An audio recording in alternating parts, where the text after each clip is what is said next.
Bonjour, c'est Cyril. J'entends déjà le Père Noël qui arrive à grands pas, plus que quelques jours avant d'ouvrir tes cadeaux. Pour patienter, j'ouvre avec toi cette case du 21 décembre dans notre calendrier de l'Avent. Aujourd'hui, je te montre en détail l'usage de la validation de données, afin d'autoriser ou non certaines valeurs dans une cellule ou dans une plage. On se retrouve derrière l'écran juste après le générique. A tout de suite!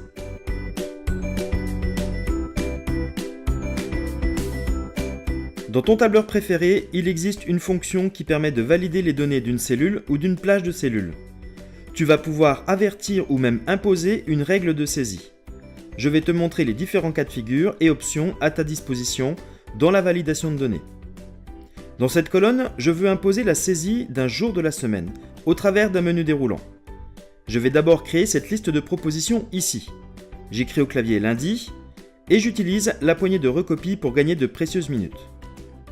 Au passage, je te montre 3 petites formules sympas pour modifier la case d'une cellule, soit en majuscule, soit en minuscule, soit en nom propre, c'est-à-dire avec une majuscule en début de mot et le reste en minuscule. Les formules sont assez simples, je ne vais donc pas les expliquer ici, mais tu vois le résultat par toi-même. Revenons à notre liste déroulante. Je clique sur le menu Données, puis Validation de données. Une fenêtre s'ouvre alors. Je dois d'abord sélectionner la plage dans laquelle ma validation doit être active. Je clique sur l'icône et je sélectionne ma plage dans cette feuille ou dans une autre. Ensuite, je choisis le type de validation.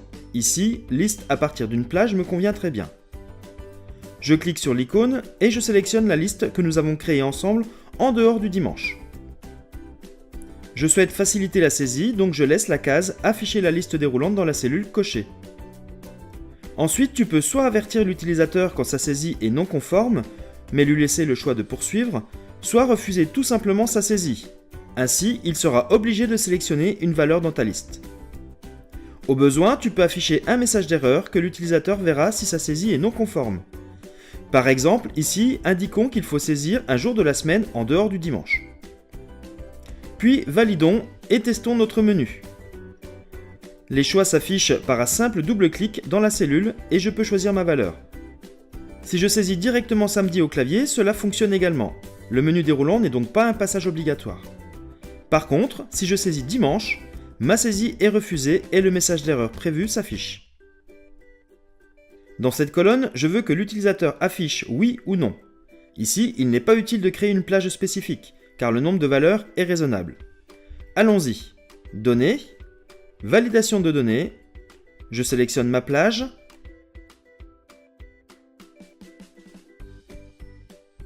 je choisis maintenant liste d'éléments. Vous voyez ici qu'il faut les séparer avec des virgules. J'écris donc oui, virgule, non. Et je valide sans revenir sur les autres options que tu connais. Et voilà le résultat. J'affiche très facilement oui ou non dans cette colonne. Pense à mettre éventuellement une mise en forme conditionnelle pour faire ressortir facilement ces valeurs. Si tu ne sais pas faire, je t'invite à regarder la vidéo 3 de ce calendrier de l'Avent. Autre option intéressante, tu peux imposer un champ date. Par exemple, pour cette colonne, je te montre un autre chemin pour accéder à la validation de données. Je sélectionne d'abord la plage concernée et je fais un clic droit. Tout en bas, tu retrouves la validation de données. Ici, la plage est déjà renseignée puisque je l'avais présélectionnée. Je choisis date et éventuellement un autre critère restrictif. Et je valide. L'avantage de cette validation, c'est que le double-clic offre un mini calendrier très pratique, que tu ne connais pas si tu utilises le tableur d'Office. Allez, on poursuit avec la validation de texte. Cette fois-ci, dans cette colonne, je veux imposer la saisie d'un email conforme, en tout cas sur la syntaxe. Je sélectionne ma plage, clic droit, validation de données, je choisis texte et le critère email valide. Puis je clique sur OK. Ici, les emails qui auront des accents, des espaces ou alors sans arrobase seront automatiquement rejetés. Tu peux aussi faire une validation de données avec des nombres ou encore avec une formule personnalisée.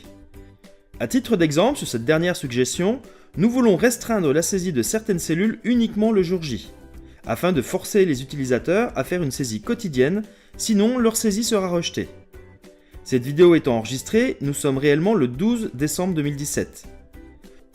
Je sélectionne donc ma plage, Données, puis validation de données, et je choisis une formule personnalisée. Puis je saisis au clavier égale B15 égale today, en ouvrant et fermant les parenthèses. En d'autres termes, si la cellule de la date est égale à la date du jour, alors la saisie sera possible. Sinon, elle sera rejetée. Évidemment, le lendemain, il ne sera plus possible de renseigner le champ de la veille, mais la valeur existante sera toujours présente. De quoi mettre la pression à tous vos collaborateurs. Voilà, c'est tellement simple d'apprendre avec NumériCoach. Tu sais désormais afficher des agendas dans une cellule, proposer un menu déroulant ou encore verrouiller des valeurs particulières. Demain, tu vas apprendre avec Thierry à travailler avec les dates. Tu sauras extraire les informations dont tu as besoin sans aucun problème. En attendant, abonne-toi à la chaîne NumériCoach sur YouTube, like la page Facebook et dirige-toi sur le blog de Thierry Vanoff pour recevoir chaque semaine des infos sur la suite Google. N'oublie pas d'enfoncer les pouces bleus, les plus sains et les j'aime de tes réseaux sociaux préférés et partage à tes collègues. À demain!